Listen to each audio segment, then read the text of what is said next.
It's a victory that, let's not forget, sees Arsenal go back to the top of the Premier League table. Manchester City are in action on Wednesday, and they'll be at home against West Ham. For more on this game, let's welcome in, shall we? Frank Leboeuf joins us, as does Julien. But Craig, let's start. Should we start with Chelsea? Yeah. I mean, there's several things. One, this is not a surprise, this result. Chelsea were better because there was a bit of a Liverpool effect with Arsenal.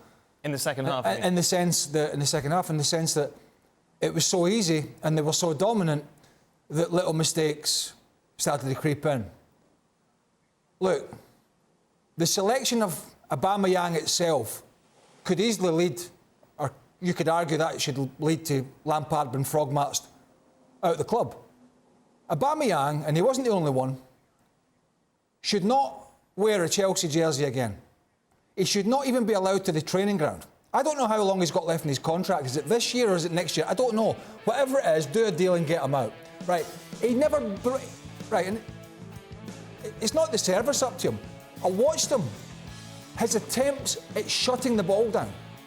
He walked around. He walked around for 45 minutes. It was embarrassing. As was Sterling. As was the midfield and the defending you saw there in the little clips. But quite frankly, if I'm on the bench and Aubameyang and his current guys, and he's been a good player, but he's not now, he's mailed it in, he doesn't care, he's a liability, and that showed again.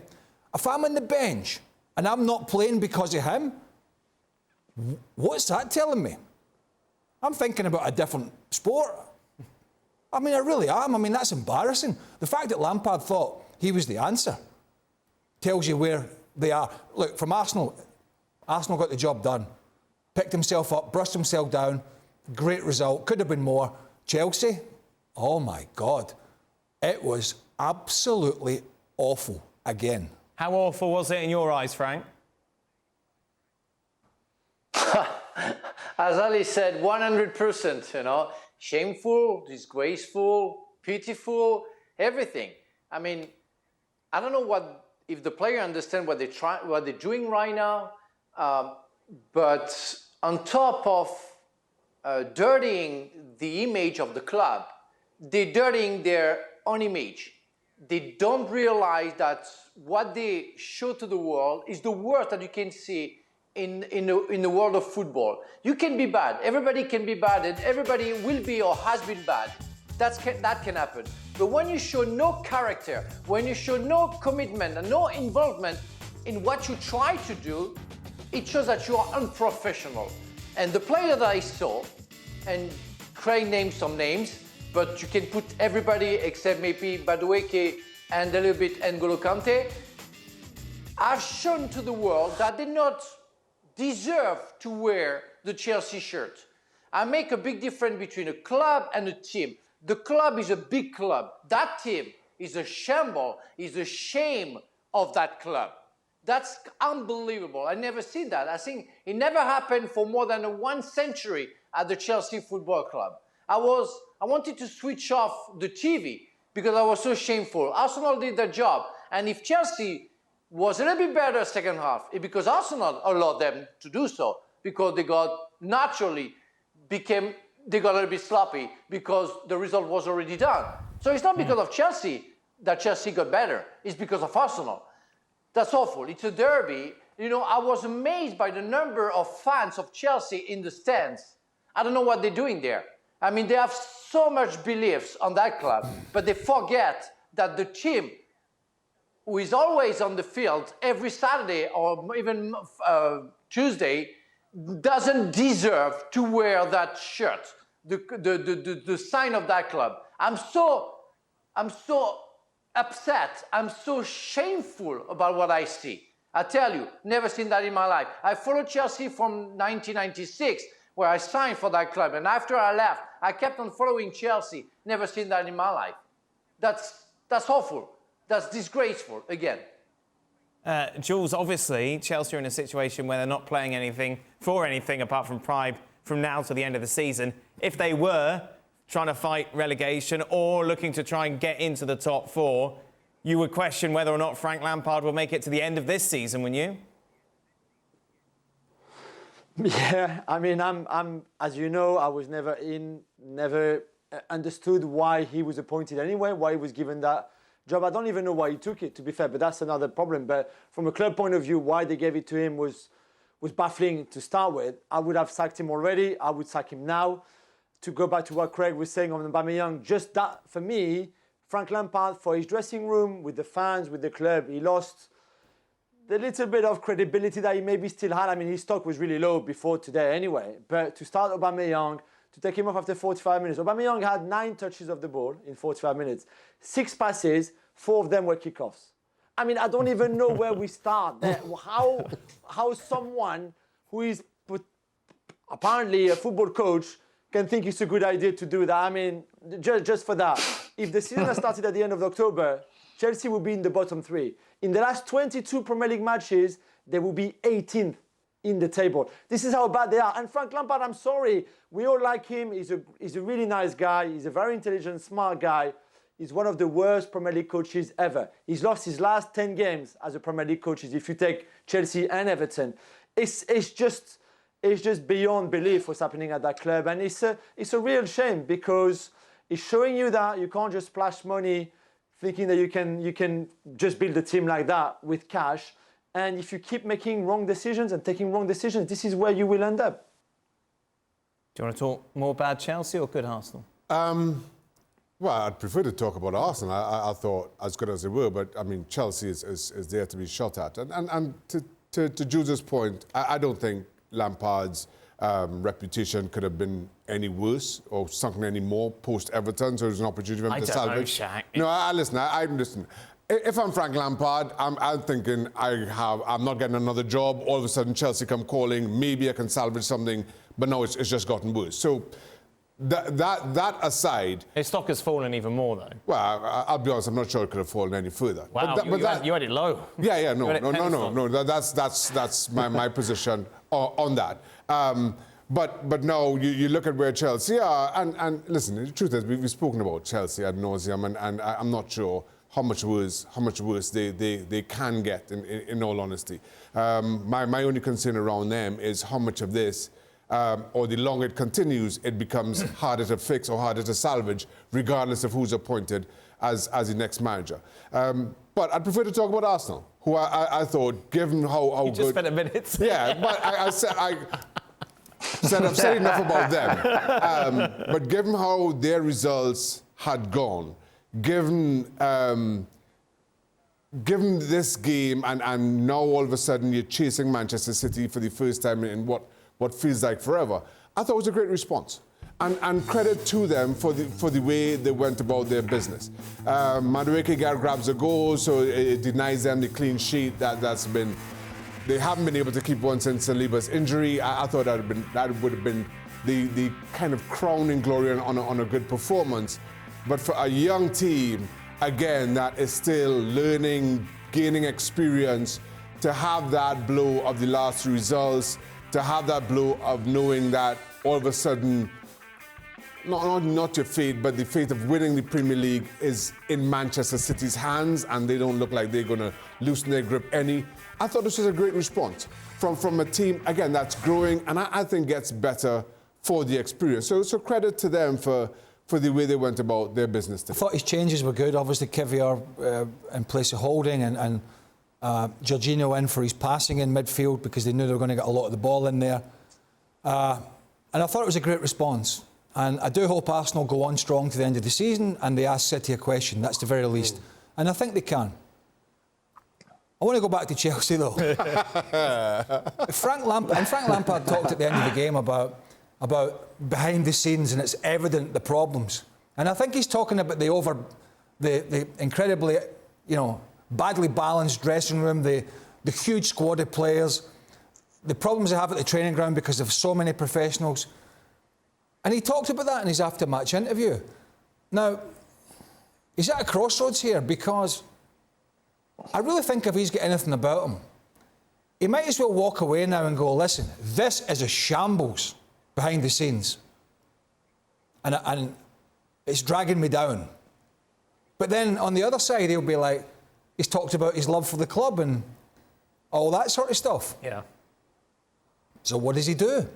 Does he walk away now and get accused of, you know, of not being up for the fight? Or does he stay and potentially get beat by Bournemouth and others in these games that are coming up? As Joe said, I mean, He can't walk away. Well, what happens if they lose every game between now and the end of the season? And when we talk about Lampard's reputation, right, it's absolutely on the floor. But it can go lower. Right. There is I'm room. not sure that it can. There is room. I'm not sure that it can. Because if he walks out at the end of the season and they've not won a game and they've lost every game, and my God, that potentially can happen. No. My point here is, if he walks out here now, I don't think he ever gets another job in the Premier League. He's not getting one in the Premier League anyway. And that's my point. Right. So what's the benefit to leaving now? Right. You're not getting another job in the Premier League if you walk away now. If you don't win another game between now and the end of the season, you're still not getting another job in the Premier League. So there's only an upside to this because it But can't there's get not. any If he worse. loses every game between now and the He's still season, not going to get another job in the Premier League. Shaq, take the words Premier League out of the equation, right? Frank Lampard at the moment is lucky if he's gone back into the Championship where he was years ago with Derby County to get a job. That's how bad it's gotten since Everton and now. And I'm not blaming him wholly for this Chelsea scenario, not at all. But it was absolute folly to walk back in here and think that he was going to rejuvenate this squad of players who, quite frankly, have been looking all season for other people to blame and happy for Potter to take the blame, and Burley, whose fault it is, and all his acolytes and the new hires and the directors of football and the busybodies that are all in there, it's every one of their fault. But unfortunately for Frank Lampard now, he's now part of that problem. So I just don't know. I don't think he'll walk away, don't get me wrong, I don't think he will. But I think there's an argument to say he would be better off just going now. That's how bad this is. And the Aubameyang decision was absolutely baffling because that guy has gone. The only thing he does of any note is every week he goes down to the ATM and checks that his money's in from Chelsea because he doesn't do Probably anything does it else. online. So it's moving. Doesn't have to walk there, does he? Jules, obviously last week we started the show with Mauricio Pochettino on the brink of signing for Chelsea as the new manager. Is he dragging his heels slightly on signing the deal because of what he's seeing? I think there's a few, not so much what he's seeing, although that won't reassure him, obviously. I think there was a big meeting in LA at the weekend, of course, between Todd Burley, Egbali, the people from Clear Lake, people who own the club, basically, to put it simply for people who watch us. I think, as we know, because we saw it, Frank and I saw it when he joined PSG, it always takes a bit of time because his lawyer is very particular on every detail, everything. And also, as we said the other day, there's not really any rush because he would not take over now anyway. He would, very likely take over at the end of the season for pre-season and the start of next season. So there's no rush per se, like, oh, this has to be done by Friday so he can be on the bench for the weekend. Right now, certainly, this is not really the case. But there are a few things, and, we're hearing, again, stories about interferences from Egbali and Burley towards the coaching staff and, the players and getting involved in what should happen on the pitch and who should play and the kind of stuff, which is not good, and Pochettino will not be okay with that, for example. So I think there's still a lot of things, and listen, it could be okay. It could just be a conversation between Pochettino, Egbali, Burley, and him saying, listen, this is the kind of manager I am. I don't take... You can come and see the players, of course you can, but I am the main guy here. This is me. I don't want people coming and telling me what to do, interfering, doing this, doing that, talking me on my back. That cannot happen anymore, especially if Pochettino takes over. But I would think that any manager of a certain caliber and status would not agree to come to Chelsea if it was the circus that we've seen so far this season. And I think there's a lot of things that is happening now, happened in the past, and the Graham Potter in the background that we don't even know yet, that at some point will come out. Because I really think that this has been a circus. And I don't think Pochettino wants to be part of the circus. So they will have to go along with what he wants. Otherwise, he still has plenty of time now to close the door and say, thank you, I would have loved to come, but not in these conditions. Do you remember when reportedly Todd Burley at the start of the season, and amongst all this talk about all-star games and all this sort of nonsense, which we sort of ridiculed him for, and rightly so, when he reportedly said to Thomas Tuchel, why don't you play a 4-4-3? I'm kind of thinking now, even with that extra player, Chelsea will still be in the same position. You know, maybe an extra guy, but it's still the same result, bottom half of the table. Do you know in that game, this is how bad they've been in front of goal. They had a 4-on-2 in the second half early on. Yeah. We were laughing, weren't we? Yeah. And they went through 4-on-2 and made a complete hash of it again. And you just sat back and went, oh my God. I mean, I could understand if this was Chelsea from the early 90s, before Frank was there and I was there, and there was really no money at the club, and you know it was a good squad, but one that was put together on a shoestring. And when we used to, as the team got better, we used to go to some places and get a hard time, particularly the better clubs, the big club, the real top teams. But it's inexcusable, even with all the problems there, for Chelsea to be in this position with this squad of players. Not to suggest they should be anywhere near the top four from what we've seen, but it's inexcusable, the performance level of the bulk of these players. I mean, I'm probably talking 80 or 90% of them. And you think, Frank, when you were associated with the club with Craig, you had a spine there. You had people, you know, who would die for the club, from Dennis Wise, obviously, then to John Terry, Frank Lampard.